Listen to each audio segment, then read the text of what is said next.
everybody, and welcome back to another exciting episode of Chocobo Dash. I'm one of your hosts, Nell Celestine. And I'm your other host, Eliot Lefebvre. Back from the dead. I wasn't dead. I was, just sleeping, pining for the fjords. Well, I did say that you had legitimate excuse, and my legitimate excuse for you was the fact that you're dead, and now we've raised you. I mean, that Phoenix Down that's been sitting in my inventory for the last 2 years has finally found some effort. I wasn't dead, I was stunned. That was a really long stun. What were you hit by? I don't want to talk about it. Alright, well, speaking of... there was a Dark Knight, there was a Red Mage sub-Dark Knight. They had to, they were trying to keep me from using my attack. They were chain-spelling stun. Don't judge me. It only lasts 10 seconds. Yeah, well, there were a lot of them. Fair enough. But speaking of talking about subjects, we also have a wonderful mustache joining us today. Cerizian. Hello, how are you guys? Pretty good. Could be better. Could be a lot worse. True enough. At least you got your raise. Yeah. At least I got my raise. We're just gonna go with that. Fine. But it's nice to have people. Yay! Yay, people! But yay! As you can Hooray, tell, everything is meaningless. We've been having kind of a guest streak for the last couple of weeks here, and I'm really glad that we got somebody else on here. So, Cerizian, why don't you tell us a little bit about the podcast you're with and where the people can find your stuff? Well, I'm Cerizian. Hello. I come from Sequence Break 14, along with Calera, Orifin, Joe, and Jeff. Our scheduling is a little erratic, so we put out episodes as we can. We're trying to do weekly, but we do, life gets in the way. I personally play a Scholar on Excalibur, and I'm incredibly lazy when it comes to the game, so I'm not a bleeding edge raider. I like to sit around and run circles around my free company house and poke people and use the game like an elaborate chat program. Nothing wrong with that. No, nothing wrong with that at all. I mean, it's your money. You can do what you want with that. Honestly, I mostly use MMOs for fostering friendships and whatnot. And I actually met you through Twitter, and Twitter is actually how I met a great deal of the people that I play with. And for me personally, when I play a game of this nature, what really keeps me beyond mechanics and story is people and the community and relationships that you foster. So I'm really happy to be here because that means that the game has grown from something not tangible and it's kind of behind the screen to now I'm interacting with you beyond a character perspective. Hooray! Yay! It's not just a mustache and a picture anymore. That's correct. Stroking mustache. I have to admit, that is an epic mustache. Yeah, that's a pretty great mustache. I wouldn't go so far to say epic. I would disagree. I've seen some really great ones, don't get me wrong. I think mine is okay. It's a little unkempt, but it looks okay. I like it. My wife hates it. I'm going to have to agree with Nell on this one.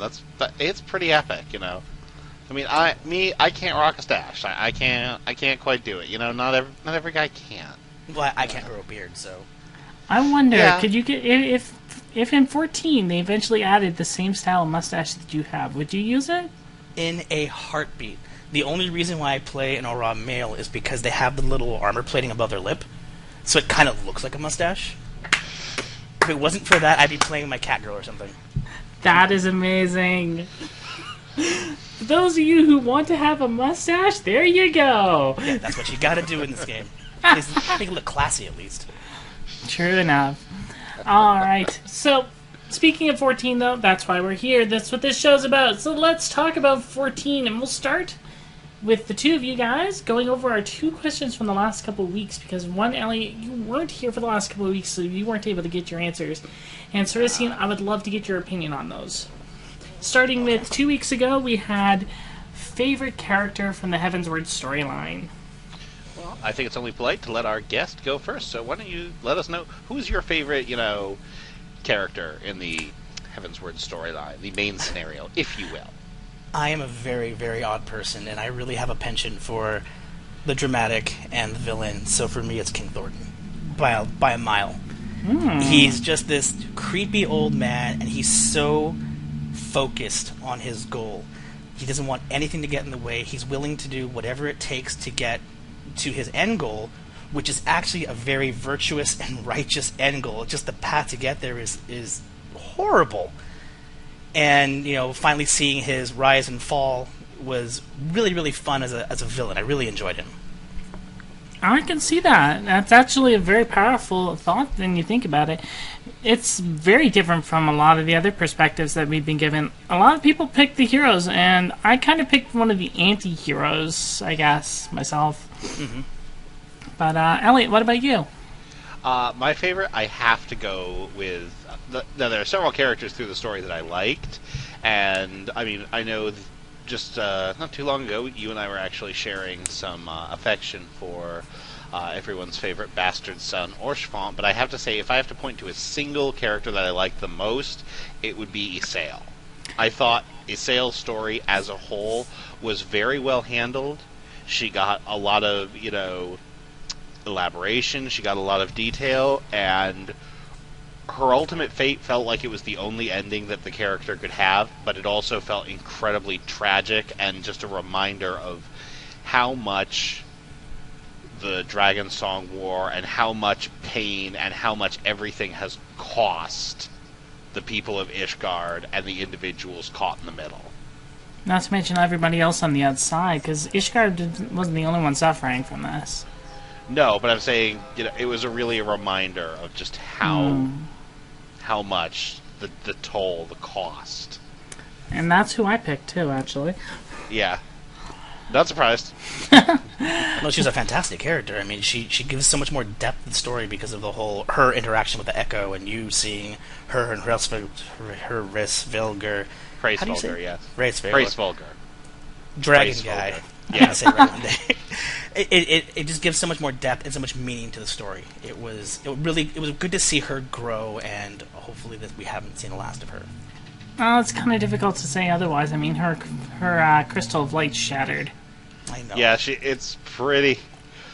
I don't think we're going to be we don't generally have the whole concept of death was kind of washed, hand washed with the start and follow through of Heavensward so far, and it's kind of annoying. But at the same time, we have Hraesvelgr who's gone now, and from the looks of it, he's staying gone, and he better stay gone. And Ysael, I think at this point they're not actually afraid to kill off any characters, finally. And the ones that they did kill off, for sure, definitely had some weight behind them. And the stories actually felt like not only did it need it, but at the same time the characters were given the respect that they needed to go through the whole character arc to reach that point. I hope you're right. And I do think that there's definitely a sense with the characters that we've lost along the way that, they don't seem to leave any ambiguity about, are they still there? Are they still... No, pretty sure they're gone. The only thing I would like to see is eventually, once we do defeat Nidhogg and free Estinian's soul, is I would like to see a brief moment of both Ysael and Estinian's souls together before they depart. That almost feels guaranteed at this point. They were so yin and yang and so intrinsic to each other in the story that I have a feeling for completion's sake, that's the last thing you're going to see when they're finally removed from the storyline. That would be beautiful. I don't really care what happens to Estinian, I'm going to be honest with you. He was a bit of a jerk, right? He was a bit of a jerk, but from my perspective, if you look at it, he's like, I don't accept this unless there's facts. Okay, there's facts. Now I want him to know the whole fucking story. Yeah, but I still, Estinian made his own freaking bed. That's the biggest thing. Is that I agree. And that's the big, I think, difference between Ysael and Estinian from a narrative standpoint, is that, Ysael was genuinely trying to do the best she could with the information that she had available to her all the way through. And when she realized that, she didn't have the whole picture, she did everything she could to correct her misunderstandings and make up for any mistakes and misdeeds that she had done while she was not aware of the full picture. she, in every way, devoted herself to trying to correct things, to make things better for everyone, whereas Estinian was just 100% self-admittedly fueled by hatred and resentment. Well, the repentance aspect he of that started is to change, and then he picked up the second eye.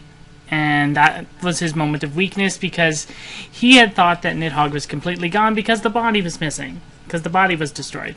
But the eyes were still there, and the eyes took him over. And that's when he goes, I really should have had, half a brain. And it's not even that. He was told specifically, don't do this, like 5 minutes beforehand. And that's my problem with Estinian, is that he's so sure of himself. He's so laser focused, so forward, just moving, that there's no chance for him to do what Isael did and actually be repentant and look back and try and think, oh, I've done this, this, and this wrong. I need to fix these things. It's constant forward moving, but you can't move forward without accepting your history. True. Yeah. And I can't move forward until I can pick up that freaking sword that's in the middle of the battlefield. Why can't I take that with me? It's too big for you. I don't care how. For one thing, I mean, you're playing an Outrun now, so you're not that tall. But for another thing, it's not scaled. It's just you not do realize comfortable. that I have a small theory about that sword. Oh, do tell. It didn't disappear with the Knights of the Round. No. Which means it's still there. It should be, yes. Remember, that sword technically ate an Ascian. Oh dear. Yeah. So they may do something. I'm not thinking that it's going to do something. I'm thinking that we're going to use it. Like the white Orosite. Quite possibly. That's what I was saying, was we may see something done with it. Or that might just be, it might be assumed to be destroyed when Estinian got eaten, so to speak. Mm. But regardless, let's move on to the next question, shall we? Yes. This will lead into our first topic of the show, so we'll start with the precursor, which was last week's question, because we recorded just before the live letter. What were your thoughts and hopes going into the live letter? I'm gonna turn it over to our guest. Okay, I didn't want to overstep my bounds. I appreciate it, but nope. Guests first. I was looking for something new. I was really, really excited for something that would have really wowed me. We knew that there were going to be like Lords of Vermilion and all that, but just something that popped, something dungeon, endgamey, something mid-core level where you're not bleeding edge rating content, but there's something more to do than Alexander Normal. Okay. And I guess we kind of got that with... Hold on. Oh, yeah, okay. Well, we'll talk about what we got from the live letter afterwards. Alright, Eliot, what about you? Honestly, I mean, I think I've gone on record as saying this before, but I'm not usually a big fan of live letters, just because I feel like they take a lot longer to get information out there when I could just, read information a lot faster. So that's just a personal preference of mine. But mostly I was just hoping that we'd, get a little more elaboration. Rather than something new, I was hoping we'd get more elaboration on, like, the functional details of stuff like Void Ark, and, how this, because we knew we were getting, the Free Company airship expeditions to new explorable areas. We knew we were getting, but, I actually was kind of hoping that we were going to get more details on the fundamentals, and, the core, for lack of a better term, for what we're getting with the next patch. Perfectly fair. So, we ended up getting the live letter, obviously, and it had a lot of details. In my opinion, it also was kind of lackluster. So, why don't we start with the first and foremost part that appeared. Let's talk a little bit about Void Ark. That's all we can do, is a little bit, because there's not a whole lot. Not a whole lot to worry about. It's a start. I mean, I pretty much called it when I said that we were going to be getting the upgrade totem once a week from it, and with the armor being separate that you get in the dungeon. Which is a great change. At least now we're not going to be saving our rolls for the very, very end and realizing we ran the run for no reason at all. Yeah, when they did that for World of Darkness, that was the smartest thing they could have done. Yep, and I think that's it's indicative that they've really kind of, seen that, look, this doesn't, the approach that we originally used doesn't work. Let's try a different thing that, can work a little more consistently. Mm-hmm. So I'm very glad to see that is sticking around and continuing as we move forward. So if that's the case, I'm thinking that the gear that we're going to be getting from Void Ark is probably going to be I-200. I think 200 or 190 are the safe assumptions. I would say probably 200 because it's 200. It's when we had the last tome set before this, like before Heaven's Word, was 120, which was the same item level that was dropping in World of Darkness. Yeah, I think. No, I agree with you. I think that's what we're getting. I'm just saying, one or the other seems within the realm of like, I would expect 200, but I wouldn't be like, flabbergasted if it turned out to be 190. Although that would kind of, either one might be seen as functionally obsoleting Alexander Normal. So, and the fact that it looks like pirate ghost armor almost. Yeah, that armor set's really, I'm sorry, uninspired. It's uninspired, but to me it also seems fitting for the situation. Oh, definitely. It's essentially you're wearing funerary gear, which I totally understand. It just feels drab, and there could have been a little more or something, because I get the whole tattered revenant look for the mages and whatnot, but just looking at it, maybe because the picture was so small and I didn't get to see the detail of it, it just seemed very uniform and dull. Yeah, I can agree with that. It wasn't overly exciting, at least. That's for sure. I thought it looked okay. It didn't make me sit up and say, wow, how this looks really neat. But then again, at least I'm going to go with, again, didn't get a really good look at it, and at least it's not like the gear from Circus Tower, which made me sit up and say, wow, that's ugly. So... Oh, that Scylla helm. Oh, the Scylla helm was the least. I cannot... Amon's hat. Amon's hat is the greatest thing on the planet. I'm sorry. No. You take that back. That hat retroactively caused World War II. No, that hat has flair and panache. No, it doesn't. No. Yes, I've lost every roll for it, and I'm very, very sad. You should be thankful. No. I need the epic stash needs that big floppy hat with the big feather coming out of it, and you can see me walking down the street anywhere. It's beautiful. Little tears coming down my cheeks. It's wonderful. It might be the only person that would make it work. Maybe. No.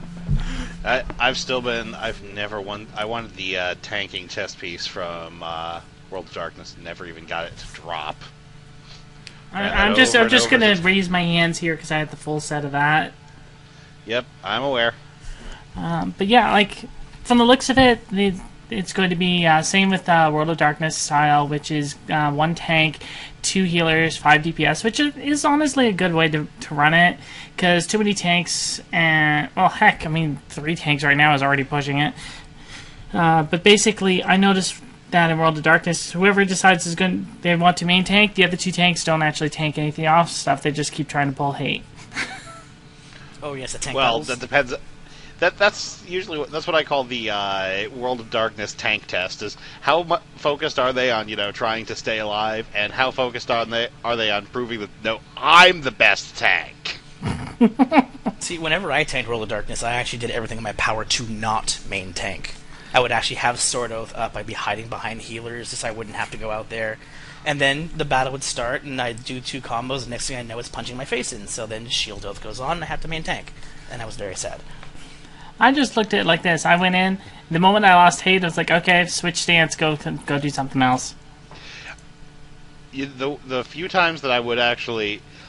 I did not make a point of trying to pull hate. I thought it was... I would think it was very gauche if you were really trying to, but there were times when it was like, okay, you are really doing a bad job tanking. Look, I'm not even trying, and I'm pulling it off of you. Maybe you should do something else. But thankfully, this is not going to affect queue times for anybody, I think. I think, if anything, it's going to keep the queue times at a decent level, because with the 5 DPS, that means more DPS getting in per party per run. And with so many people playing DPS, that should be really good benefit. Yep. So, in many ways, it looks like what details we had, basically, I think, kind of boiled down to, yeah, it's Crystal Tower Mark II, which is great if you liked it, but if you were hoping for a wild deviation from the established norm... Well, fun the rewards-wise, anyway. Yeah. For all we know, we could have some crazy weird mechanics. Well, yeah, I didn't mean in I would hope in a mechanical sense that it's not quite that straightforward. That would be amazing if it's just a freaking reskin. Oh, the rage on the forums! Oh my god! It would fit certain themes. I would be simultaneously in awe. It would be like, this is at once the greatest and the worst thing. It's like the cojones on you guys, really, come on. At least try harder. Don't be so obvious. Why didn't you at least change the attack names? We go fight Cerberus instead of Cerberus. Why? Find replace. Why is this Airyman casting Daybreak? Daybreak. But that's pretty much all the details we got for Void Ark, really. And as disappointing as it is, I imagine they want to keep a lot of cards close to their chest on Void Ark itself. They did, however, mention that some other bosses from Final Fantasy games prior to will be making appearances. Which, again, is not it's not a huge surprise, but it's going to be interesting to see, because Crystal Tower was very much an homage to the end of 3, but Void Ark is not, so there are two routes that they could go with this, and the one is that, it is kind of like a retroactive homage. Like, you find out, okay, yeah, this is meant to be, say, the Final Fantasy IV homage. The other possibility is that it is an homage to chunks of the series rather than any specific game in the series. I'm thinking it'll probably be that. At this point, we have enough. The current amount of information that we have is equally supportive of either idea, so... Well, just remember, if all else fails, Asians. Yep, always Asians. Or Alligans. Seriously, the Allegan fault. Seriously, can it be the fault of anything other than those two groups? I went to the Mercidians once, at least just once. Well, we're eventually probably going to go down there and going to find all the things that they screwed up. Like, seriously, there's 6 Astral and Umbral eras. Why is it we only focus on one? I would... Maybe... I mean, here's the possibility that the Alligans were really bad at long-term planning. Like, astonishingly bad at it. Thus far, that's proven to be Actually, right. I would say it's counter plan to that, because their shit is still around while we're having trouble finding anything else. Yeah, but that's it, like... That isn't necessarily, like, that just means that they produced a lot of it. Maybe that's half the problem? I don't know, I would like to see some battles or some, raid-based things that are not directly tied to the freaking Alligans or Asians. Well, I know a lot of the other... Agree with you. Sorry, go ahead. Oh, I was just going to say, I do actually agree with you that, just once or twice it'd be nice. Other people have ruined stuff great in history without any Alligan interference, I'm sure. There's at least 2 Astral and Umbral eras before they even showed up. And those were consisted of basically races being introduced to new continents and migrating. And I think one of them was an Ice Age. Was that 3rd or 4th? Second, I believe. Second. So I can kind of see why those 2 eras disappear, essentially, because one is just minute and, caveman-esque tribes trying to find a way to make peace with each other. And the glacial one, I can see that wiping out a lot of whatever is remain of whatever civilizations are around. Subsequent ones, yeah, I completely agree. I think there has to be something. The Elizin did something horrible to the Lalafell back in the 4th Astral Era, and we should find out what's going on, but we don't get to see stuff like that. Well, what about the Magi War? Why can't we have something directly related to that? Because chances are that shit's exploding left, right, and center during that going on. Because magic went away after that, so something big went down. hey, for all we know, that's what Void Ark is going to be focusing on. I don't know.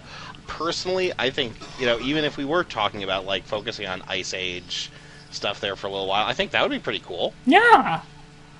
I mean, there's a lot of things that they can draw from and pull from. It doesn't have to be elegant technology and ASEAN interference.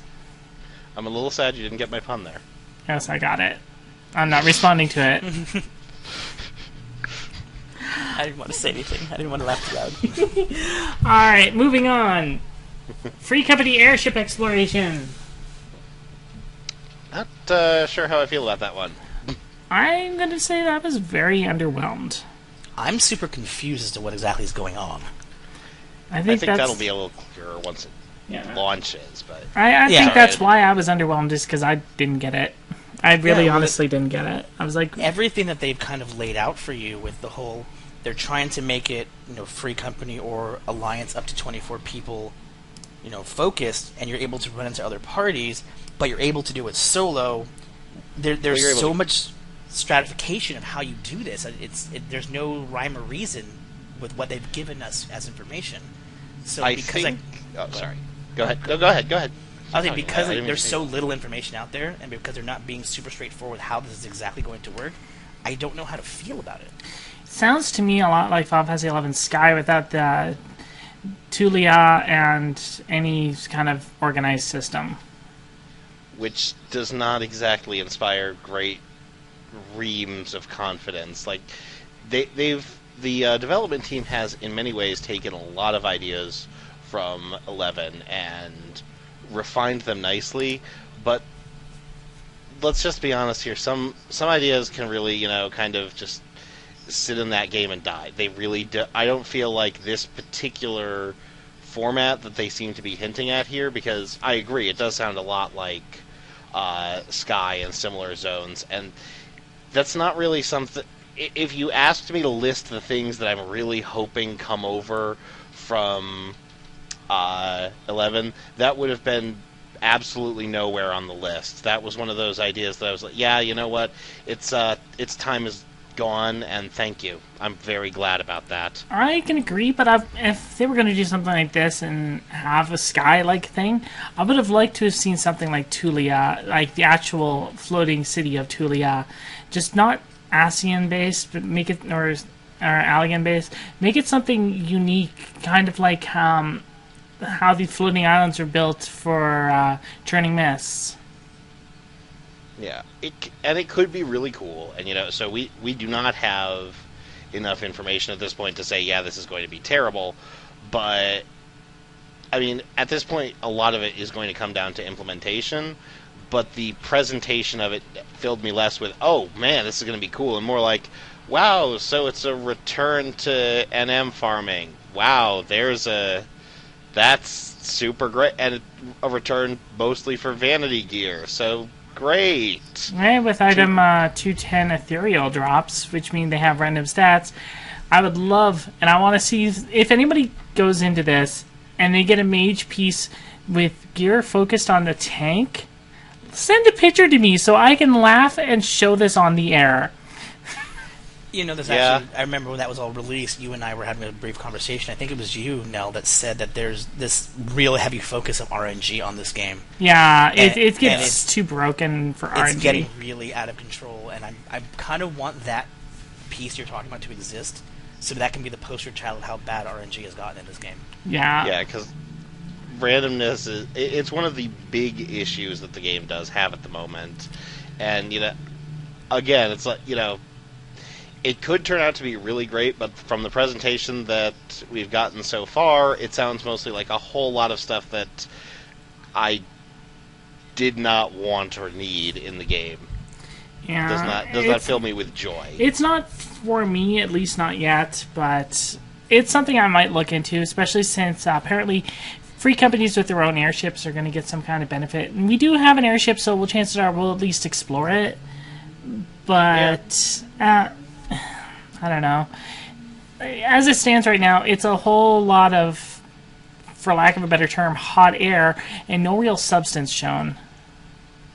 And maybe, once we actually see the implementation, it's like, oh, this is much better than we thought, Counter to Hunts, where we thought it was going to be great, and then, oh, look, this is how they implemented it. Yeah, actually, Hunts are what I'm looking at when I'm like, yeah, the last time you tried to bring in, this bit of flavor, this is what we wound up with. And maybe, maybe the solution here is to stop trying to turn back the clock on design. And actually maybe this isn't a good idea. Like, there's nothing wrong with looking back at your past, but when you look at your back at your past, you learn from it. You don't repeat it. Yeah.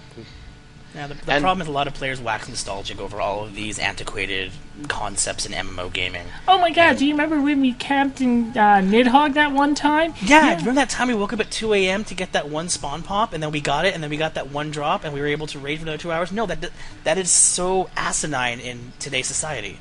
You can't rely on that kind of RNG and insane level of dedication. I mean, there might be a subset of people that want that, but the majority of the player base, they don't have time for that. Not to mention, look at it this. Look at it like this. They think about that one time, and it was really awesome and really amazing, and then they forget the weeks and the months of sitting there and not getting claim, and sitting there and waiting for it to pop, and sitting there and losing to botters who are triggering it before the data packet fully reaches your computer. This is not the stuff we want. Very strong. This is not what you want. You want the epic battles from there. I can get that. I can get behind that. I can understand that. What you don't want is the systems behind it that made it completely broken. Yeah. As I was saying to a friend the other day, as much as I valued my time in Final Fantasy XI, I would not trade it for the world. And if Final Fantasy XI launched today, like completely new, I would say hell no and never play it, because they don't make games like they used to. Thank God. For a reason. Moving on from that rant. Moving on to the one subject from the live letter that actually got me excited. Lord of Verminion. I'm excited. I lost it. I was cheering and ecstatically when they said it was going to be having two choices. RTS with actual, real-time action combat in guards, and turn-based. And my mind went, Fire Emblem! I flipped my shit because it's turning minions into Fire Emblem! That's going to be so good. I can't even wrap my mind about how excited I am about that. They better have some cross-server play capabilities, because I want to challenge you. Oh, that'd Ladies be and gentlemen, how to market your game to Nell. Minions and cards? Minions and cards. No, but seriously, though, it looks like it's going to be a lot of fun, and the number one thing that caught my attention on this, and shows that they've been paying attention, and shows that they're learning, is the fact that they're putting a matchmaking system into this. Thank God. We are not going to end up with the brokenness of Triple Triad, thank you. Go back and implement this into Triple Triad, please, for the love of fucking God. Boy, we're really cursing up a storm tonight. I'm doing my damnedest not to, I'm sorry. Yeah, I'm sorry, really but censoring myself here. The Triple Triad tournaments, I'm sorry, They're horrendous. yes, they I'm not cheat, you don't win. pretty much. Yeah. So that's why something like that is imperative to put into something new. Go take it, put it back, and retroactively add it to Triple Triad. I don't know about Chocobo Racing, because I haven't done that yet, but I'm assuming something like that would be useful there. It already exists. Okay, well then why wasn't it in Triple Triad in the first place? Well, what I'm going to say is, for all we know, because none of us here are programmers on the game, if there may be some technical limitation or another that makes that really not work with Triple Triad, I don't know what it would be. I don't think that's I would argue that might be the sort of thing where you take it back because it's not ready yet. But for whatever reason, there may be some compelling coding reason why we don't have any kind of matchmaking in Triple Triad. But the fact that it does have a proper matchmaker in Lords of Verminion is a very good thing, because matchmaking services are wonderful.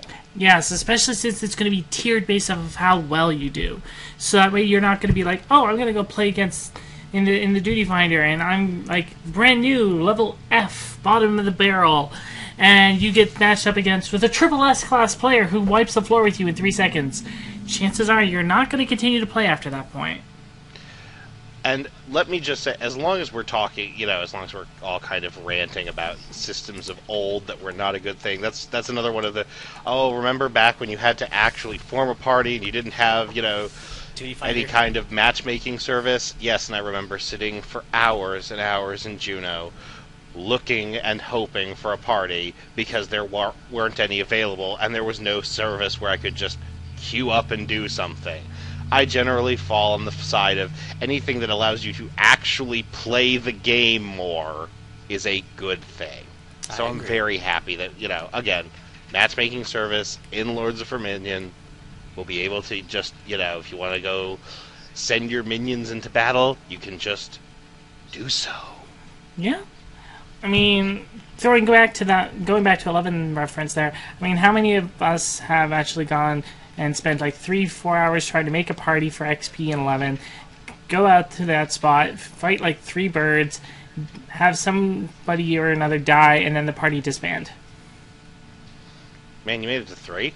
but the point is, that was an average for a lot of people, and, mechanics where it punishes you unless you're playing the most efficiently all the time is not something you want in a game. You want something that rewards you for playing top skill? Sure.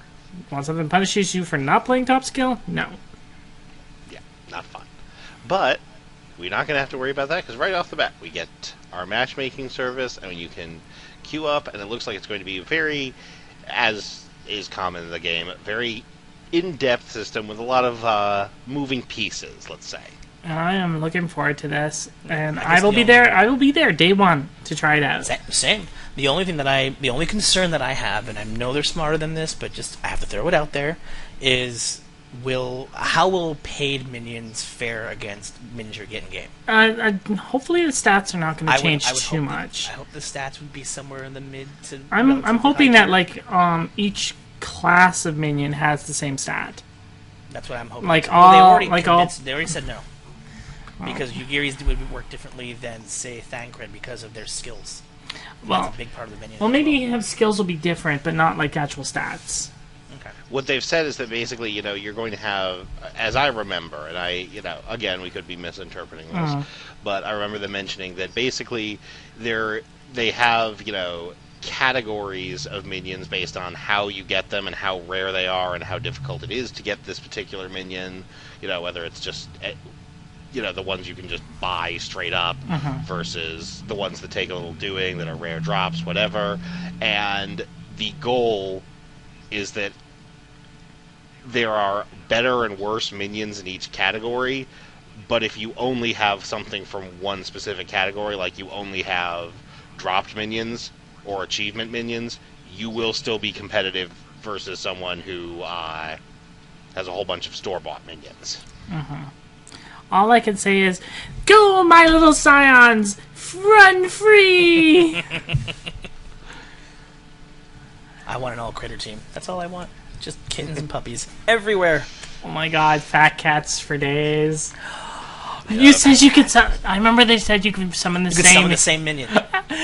We'll have to have a battle of fat cats. Fat cat battle, go! They're just going to sit there and just roll and do nothing.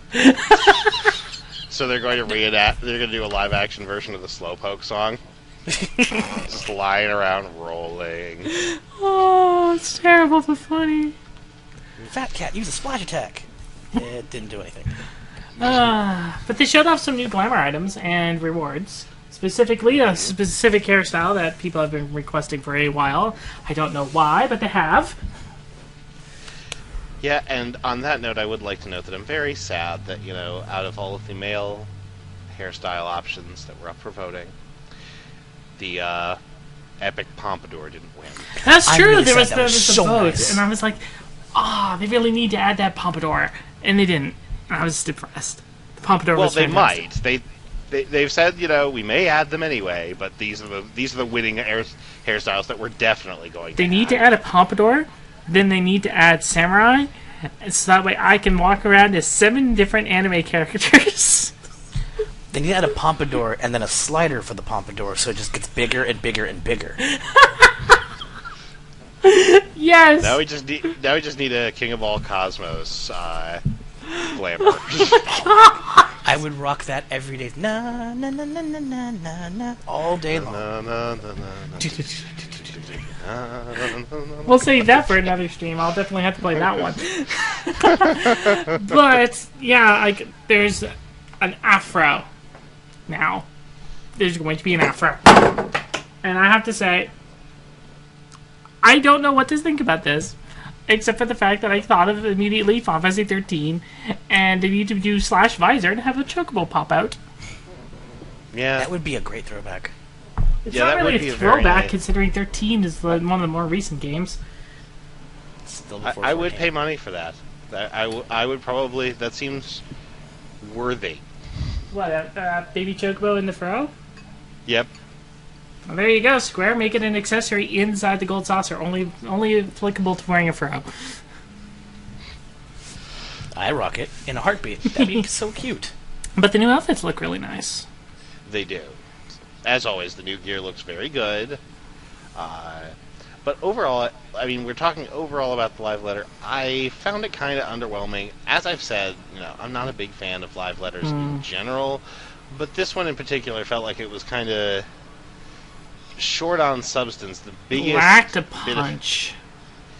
the biggest bit of information was just, okay, now we know when we're getting the patch, which is a little on the late side. Well, we originally speculated around middle to end of October. Yeah. Because we had already roughly heard, and I was right, that the data center was going to be moving around the middle of October. So this means the data center is going to move. They're going to have a couple of weeks to get set up with the data center for Europe, and then they're going to implement the patch within the first 10 days of November. So that's about 6 or so weeks from the time we're recording this. That pushes it back quite a bit. But at the same time, we have to remember that the development team has been working 80 hours a day, probably 7 days a week, or not 80 hours a day, 80 hours a week, roughly 7 days a week for the last 3 years. Yeah. They deserved that vacation after Heaven's Word. Oh, God, definitely. yes. And then you combine that with the server transfer. You need to make time to implement transfer, make sure it's working fine. It's not something you want to do shortly after a patch, because you'll have a load of people who are just frustrated because their data center's down. Yeah, You and they do can't that play the before patch. patch. Yeah. So, yes, it's a little bit longer than usual for us to get a patch. Roughly 5 months from when Heaven's Word released with the early access, when you think about it. But you know what? That's a whole expansion. And if you burn through the entirety of the game so far, and you're like, I'm bored, there's nothing to do, you might want to change your sentence to, I'm bored, there's nothing I want to do. Because there is more than enough content in there to keep everybody busy until the next patch. That is a fair statement. Expansion's a bit much. Yeah, no, I think, again, it's just, it's not that we are out of content to do, I wouldn't say. And, again, there are good reasons for the delay, don't get me wrong, but it is also it is a loss that is felt, and it is a slight delay that is felt, because, I have not been voraciously devouring everything with with a vengeance. But at the same time, I can definitely understand people who are starting to feel like, especially given the usual patching pace of the game, that Heaven's Word's launch content is getting a little bit long in the tooth now. This is true, and I can fully understand where they're coming from in regards to that. I cannot understand where they're coming from when they think that these people should just constantly be turning out the content every 3 months, regardless of their personal life. Well, then they shouldn't have tried to express themselves creatively. No, but seriously, like, if you're upset about this and you think that this is too long of a wait, you know, take a breather. Play something else in the meantime. Maybe relax your pace a little bit. The game is not going to release the patch any sooner just because you're upset at some people. Just because you want the patch now. It's not going to change anything. So, you know, if you're that upset, step away from it for, like, a few days. Phantom Pain came out. Play that. Play something on your backlog you've been meaning to for a while. I mean, you can still do all your... Just log in, do your daily stuff that you want to do, and then just relax. You know, we actually had a conversation about this on our show recently, and there comes a point in the game where you are so used to doing things every day, and the game starts to eat up a lot of your life and your time, and you're thinking about the game outside of game, and it affects the things you do daily. And sometimes, especially at a time when you are this frustrated by a delay in patch, or without the realization that there are humans building this game for you, maybe that time to step away is now. And I'm not saying unsub, quit, do all of that. I'm saying walk away for like 2 days and just remember what life was like without the game, because I unfortunately had to do that for about a month myself with real life obligations and whatnot that happened recently. And the little time I got to play was amazing. It was so much fun. Like, I had forgotten that social interaction and the feeling and remembering how to heal properly, and little things like that. That little break really refreshes you when you play again. Yeah, like take a couple of days off. You don't even have to go like the full week, so that way you're missing out on capping or whatever if you're that determined. Like if you feel that if I take time off I'm not going to cap, you know what? Tuesday and Wednesday, burn through it, cap yourself, and then take Thursday to Saturday off. There's also the argument that if you're that worried about capping, maybe that's a good sign that I might be a little bit too focused on this. I know, but I'm just throwing that out there. Like, yeah. This is the reason why as well. I've been streaming other games on my channel on Twitch, twitch.tv/NelSelestine if anyone's interested. And I've been doing that 3 days a week, and I decided to do it 3 days a week, because that way I can do 2 days focusing on doing 14-related content, possibly on stream, 3 days to do my game of choice on stream, and then 2 days to either, kick back, relax, have me time that doesn't involve playing a game, or if I want to, I can play 14 on stream or by myself. Like, it gives me a little bit of leeway, and it helps prevent me from burning out from doing one game too much all the time. And, I found that helped me. It might not help other people out there, but it's a suggestion you can do is split up your time a little bit. Yeah. But it does feel, the live letter does still feel a little bit like it was underwhelming. It felt like, and part of that I think actually is because the patch is a little bit further away than we're used to, so they didn't have quite as much information on display. It wasn't quite as close to prime time, for lack of a better. I also noticed that they didn't really show anything new compared to the previous announcement. They went into detail about some of the stuff that they previously announced, but they didn't show anything new. Well, they also talked about how there's going to be more information released at the Hiroshima Fete in late October. So I think anything new or the eye-popping stuff might actually show up there, if there's anything else left. Please, for the love of whatever, just, have a live translation there, please.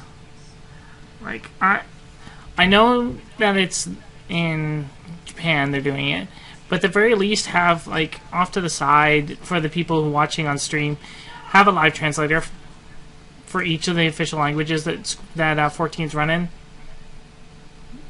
Would be really nice. It hasn't happened yet, but it would be a really nice change. It really would.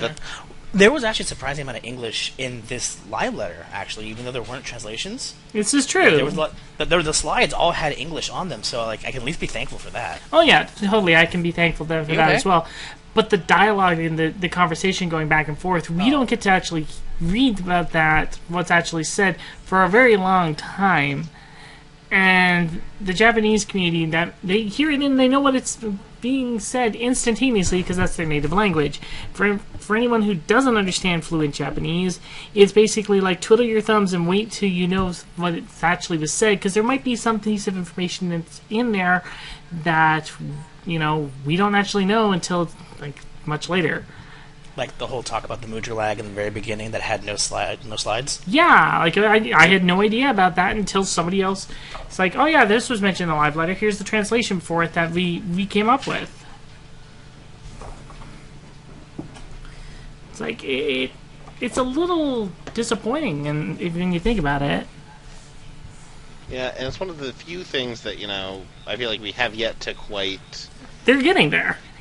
Yeah, it's gotten a lot better. It's gotten a lot better since the 11 days, and it's gotten a lot better since the launch. But there are still some areas in which it feels like, can we get a little bit of actual communication here? Well, I mean, we do play the game too. We did get that information at Duty Commenced. It basically was the English version of that. It would have been nice to have it simultaneously, and I'm not going to fault them for this because they're doing it during an event. Because it's a Japanese event, you're in Japan, you're going to speak Japanese, I get that. At least we got that translation fairly quickly, because Duty Commenced aired, Wednesday? Tuesday? Yeah. Right, but at the same time, though, it's you're lacking certain amounts of nuance when you're getting, and I agree. And you don't... The thing is that, it's not like Duty Commences being advertised as, here's the translation of the live letter. Here's something completely different, completely unrelated, and also here's, all that translation stuff that you might not have caught before. And I think that a lot of the frustration that, the foreign audiences are feeling, especially right now, does derive from the fact that we haven't had content in quite some time, and those people are feeling that, quote, burnout. So, like, those two things where it's this recursive, we're going to do this in Japanese, and normally you are correct, there's a forum post going on simultaneously where they're putting in the pieces of information in there and we have to wait for it, but at least it's going on relatively in tandem. With this version, it just kind of was a little haphazard, and yes, I can see that it is frustrating. Combine that with patch frustrations or lack thereof, it's just, grumpy pants. Yeah. But I think that once the patch actually hits, a lot of this frustration is going to melt away. People are going to be super excited about the game again, and then 2 months later we'll start to hit into that lull, and we'll be back into the regular patch cycle. Yeah, most likely. But we can't be sure until it happens, so... This is true. Nothing is set in stone until it arrives. And not even then. Okay. So... Do we have anything else we want to talk about? Well, first and foremost, I'm going to go back and read the comment from last week's YouTube episode regarding the live letter question. Daniel Cormo, also named Riku Strife, says, well, the live letter has already happened, but before I had seen it, I was looking forward to the Free Company Island exploration content the most, and the live letter did not disappoint. It is content in the area that Final Fantasy XIV is most lacking. I will still need to play it to see how it turns out, since I am skeptical after Hunts, which could have been awesome, but it looks like something that I would enjoy greatly based on the live letter. I hope the next live Fate event in October has a Hildebrandt announcement. Well, I can't argue with that. No, neither can I. I was actually sad there was no Hildebrandt announcement. I know! That was the number one thing I was looking forward to. I was expecting it. I was kind of surprised that we didn't... Yeah. What I find funny is the deflection they use. Well, if you guys really want Hildebrandt, we'll put him in. It's like, we've been clamoring for him nonstop. Please, just don't patronize us. Just say yes. It's coming at some point. Just say yes or no. One or the other. Nope, sorry. Hildebrandt's been canceled to divert more content to raiding. I'd cry. At least it would be... that 0.7% needs more raids. I mean, why would they possibly want Hildebrandt? Sarcasm. Alright, but I think that's about it for subjects. There is the new contest actually going on. We should probably mention that. Yes, there is a new contest going on where basically you get to create your own sightseeing map, and then people get to go try and find where you're pointing them. Indeed. Basically, create a treasure map of a location in Final Fantasy XIV which you'd like to share with others. The minimum size of the map must be 300 by 300 pixels. Post an image of the map on the cartographer's thread, and the submission period must be between Monday, October 19th at 7 p.m. Must be posted by Monday, October 19th at 7 p.m. So you have a little bit of time to get this in. And the rules for the entry are pretty straightforward. You can check it out on the official Lodestone page. And I believe the rewards are actually pretty good. You get your choice between the Ironman choker, the Mandy choker, the Bluebird earring, which I really want, and the Scarf of Wondrous Wit. Yep. So, you really want the Bluebird? Are you going to do this? I'm going to try. I mean, I have the Bluebird minion. It would make sense for me to get that. I think it's a cute little contest. It's not really, it's not really right up my alley, but I can see where it would be really fun. So, yeah, it really doesn't take any special skill either, which is one of those things that I think a contest should really contain. Like, I appreciate art contests, but not everyone's super artistic. Yeah, that's... Whatnot. So this at least gives people who are not extra artistic or whatever a chance at getting that Bluebird earrings we're talking about. True enough. Yeah. Because as much as I love the art contests, I can't participate because I do pretty much stick figures. And it's like you're cutting out a large portion of the player base that can actually participate in a contest like this, especially when you're trying to pick best art.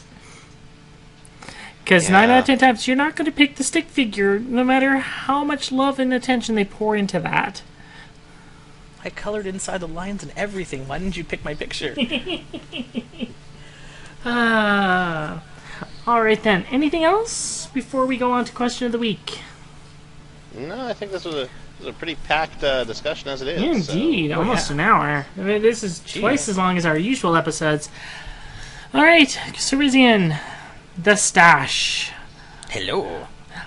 Okay. As the guest, please give us a question of the week that we answer along with our fans in the comment box below. Okay. With the upcoming Lords of Verminion, we know that we're going to be very minion-focused in the next upcoming patches.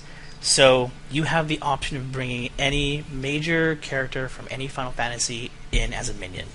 Who do you pick and why? Any major character from any Final Fantasy title? Mm-hmm. It doesn't have to be a main character. It could be a side character as long as they exist as a character. No. The question was already answered. The moment you said that it could be any Final Fantasy title. Okay, so what is it? Agrias Oaks. Oh, yes. Yes. Beyond a shadow of a doubt, immediately, Agrias Oaks. She would be so cute as a little minion. Her little tiny sword and her little dress. The thing is, she would look the part of a minion, too. Like she would, actually. The design for the characters from Tactics fits the puppet minions perfectly. Yeah, the head's kind of oval-like and a little larger, so yeah, that would definitely work. Alright, what about you, Eliot? That's actually a really good question, but, at a glance, I'm actually going to go with something that is going to kind of probably surprise people. I would go with Red 13. Well, they did mention a very long time ago that making a Red 13 minion was a possibility. I just think he would look particularly cute as a little minion running around. Sort of a counterpart to the Quirrell kitten. That'd be adorable. That would be nice. But we're sure you guys have some other great minions in your heads there, and now you can let us know down in the comments, what minion would you pick? And since it was your question, you also have to give us your answer. That's Setzer. In an instant heartbeat, Setzer. I just want to see him just sit there and just play cards as a little animation. That would be amazing. That'd be super. He just plops down, just pull out a deck of cards, and 1, 2, 3. Alright, well, if we're going to talk idol animations and stuff like that, I don't know about an idol, but you know how the minions usually interact with each other? Mm-hmm.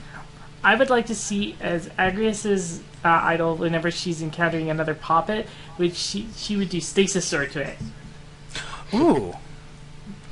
That might be a little hard to code, but that'd be cool. Just swing her sword, drop a nice chunk on top of it. Yeah, because the sword never connected in the game, so just kind of wah, and then boop. Yep. I think that would be adorable. It would be adorable. That would be great. All right then. Well, as always, you can leave any positive or negative comments in the box below. Please like, share, and subscribe if you haven't already. You can follow us on Twitter. I'm at Nell Celestine. I'm at Eliot_Lefebvre.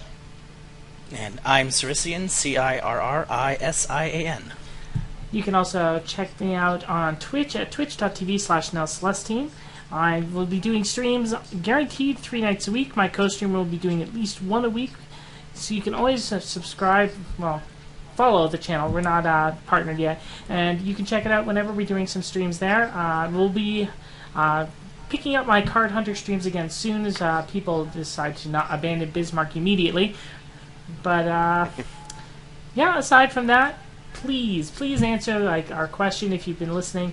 It really helps flesh out our content because we're able to read more comments and we're able to interact with the community, you guys, a whole lot more and get your opinions on things.